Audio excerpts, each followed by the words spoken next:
अमित शाह कर्नाटका गए और जाकर बोले कि मोदी ने राम मंदिर बनाया, और बाज लोग टीपू सुल्तान की तारीफ करते। मित्रों, एक और अयोध्या के अंदर राम मंदिर बनाने वाली पार्टी और उसके नेता नरेंद्र मोदी है, जो अयोध्या के साथ साथ काशी विश्वनाथ, सोमनाथ, केदारनाथ और बद्रीनाथ का भी पुनरुद्धार करते हैं, और दूसरी ओर टीपू सुल्तान को हीरो बनाकर चलने वाले लोग हैं।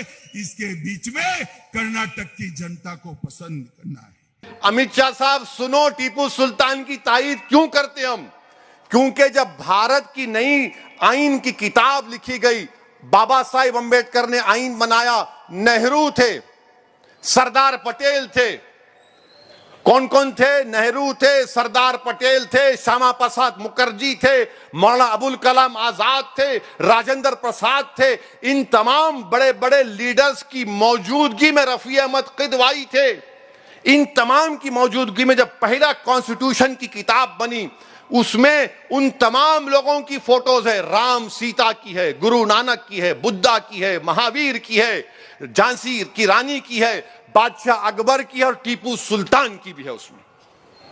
जिन्होंने मुल्क के आईन पर पहली किताब पर साइन किया, उसमें टीपू की फोटो है। और टीपू की हम तारीफ क्यों करते? टीपू गद्दार नहीं था, टीपू वफादार था। टीपू बुज़दिल नहीं था, टीपू बहादुर था। टीपू अंग्रेजों से गुलामी को कबूल नहीं किया।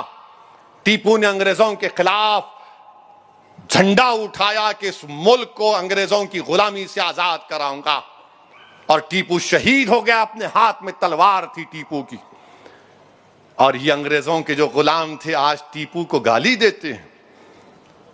टीपू ने माफीनामा लिखकर नहीं दिया था अंग्रेजों को, मैं मुझे माफ कर दो। टीपू ने 7 खत तो छोड़ो, 1 खत टीपू ने नहीं लिखा अंग्रेजों को।